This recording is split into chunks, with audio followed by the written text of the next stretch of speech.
Ta'rifnya, definisinya telah diberi oleh Allah. Syariat kita telah memberitahu kepada kita. Dan pelaksanaannya telah ditunjuk oleh Rasul dan para sahabat. Umumnya salafus salih zaman dahulu. Jadi bersatu menurut Islam itu, yang nak kita faham, yang nak kita amalkan. Ta'rifnya, definisinya telah dinyatakan oleh Allah kepada kita melalui Al-Quranul Karim. Mari kita baca definisi bersatu menurut Islam atau menurut Al-Quran. Allah telah memberi definisi tentang bersatu, yang mana ayatnya selalu kita dengar dan kita baca, mungkin kita tak sedar.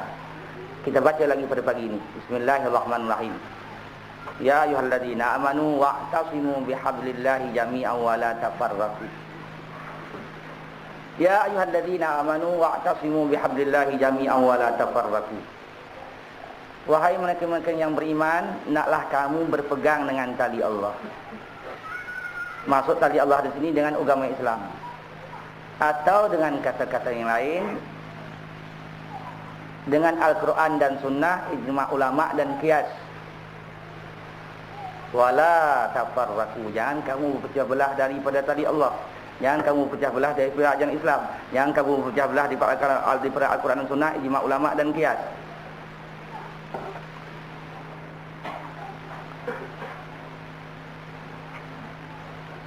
Huraiannya untuk lebih detail lagi agar kita mudah dipaham.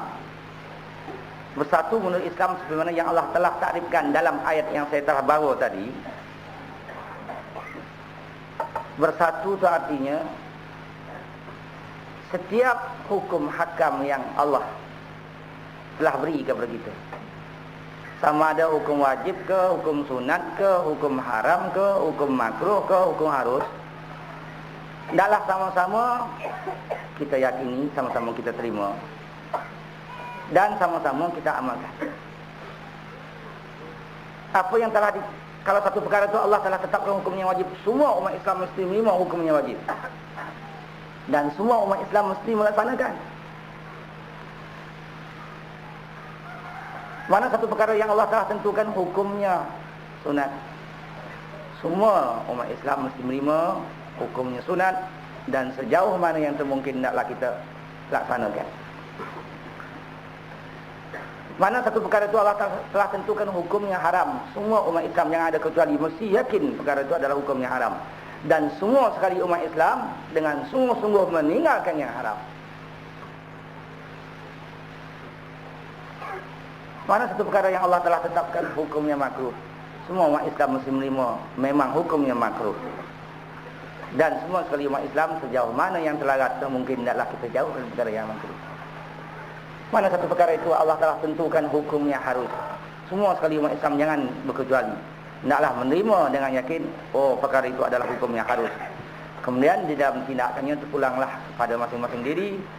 Nak buat sila, nak tinggalkan, tidak mengapa, sebab yang harus itu kalau kita buat atau kita tinggalkan, berpahala pun tidak, berdosa pun tidak. Kedudukannya tepuk dada tanya saudara, nak buat sila, nak tinggalkan pun tak mengapa. Segala yang disuruh oleh Allah, yang disuruh buat, sama-sama kita buat. Yang dilarang oleh Allah, sama-sama kita tinggalkan. Allah suruh berjuang, sama-sama kita berjuang. Allah suruh kita berkorban, sama-sama kita berkorban. Allah suruh kita semayang, sama-sama kita bersemayang. Allah suruh kita berzakat, sama-sama kita berzakat. Allah suruh kita naik haji, sama-sama naik haji, mana yang cukup syarat. Allah suruh kita tutup aurat, sama-sama kita tutup aurat. Allah suruh kita berdakwah, sama-sama kita berdakwah. Allah suruh kita bersatu, sama-sama kita bersatu. Allah suruh kita berukhuwah, sama-sama kita berukhuwah. Allah suruh kita berakhlak, sama-sama kita menegakkan akhlak.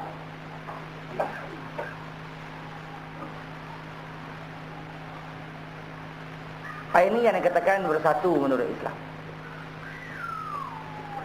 Ini yang dimaksudkan bersatu menurut Islam.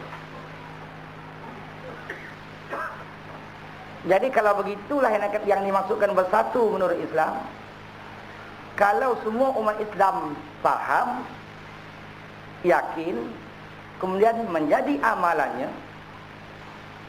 tak apa, banyaknya badan pun tak apa, banyaknya harkah pun tak apa, banyak yang kumpul pun tak apa, banyaknya Jamaah pun tak apa. Kenapa? Nanti matlamatnya sama, caranya sama, stylenya sama, pelaksanaannya sama. Apa yang disuruh buat sama-sama buat, apa yang disuruh tinggal sama-sama akan tinggalkan.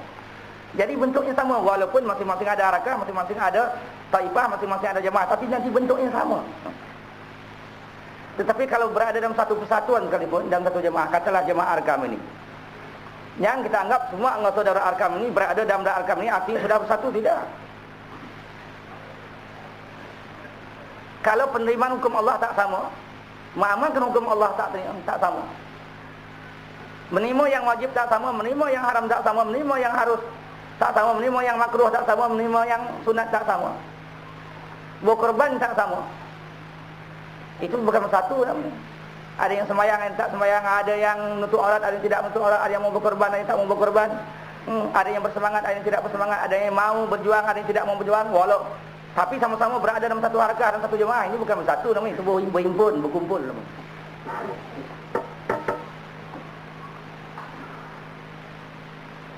Jadi jangan anggap bersatu itu berada dalam satu jemaah.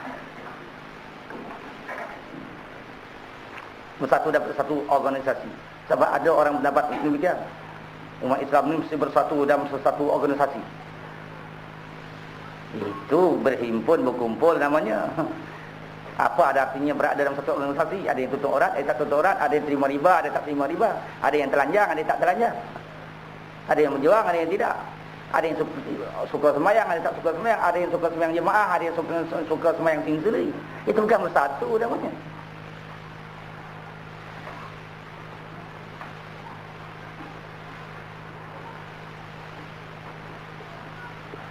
Ini yang dikatakan bersatu. Cukuplah ringkas-ringkas. Yang sebenarnya kita sudah pernah ceramahkan dan sudah ada buku.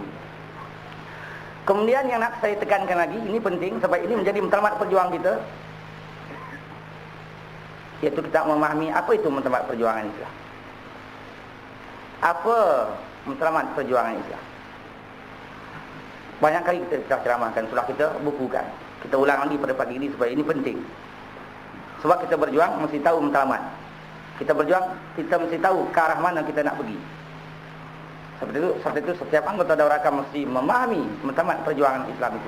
Sebab Darul Arkam ini bukan nak memperjuangkan Darul Arkam, tapi nak memperjuangkan Islam. Matlamat Islam. Semua Darul Arkam ini sebagai wadah, alat, wasilahnya saja. Seperti mana yang telah kita selalu perkatakan,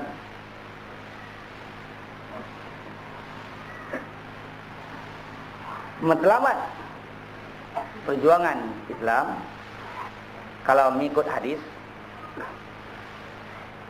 ialah nak menegakkan kalimah Allah, nak mendaulatkan kalimah Allah, litakuna kalimatullah yal ulia, agar kalimah Allah itu menjadi tinggi.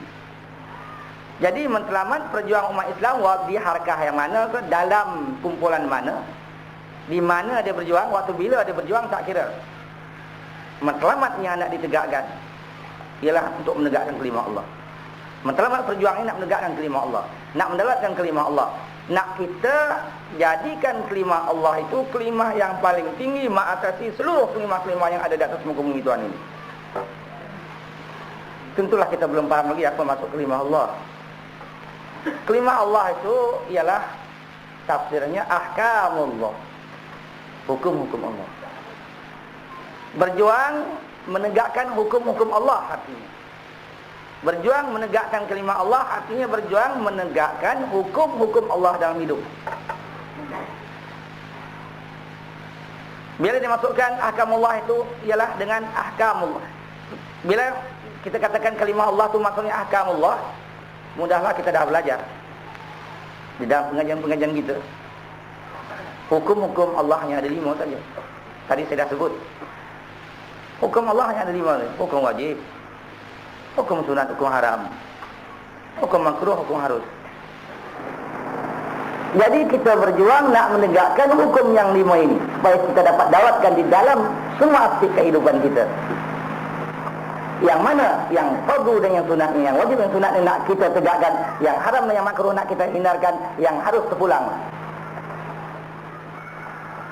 Kemudian hukum hakam ini dia tidak tergantung begitu saja, ada tempat yang kita nak letakkan.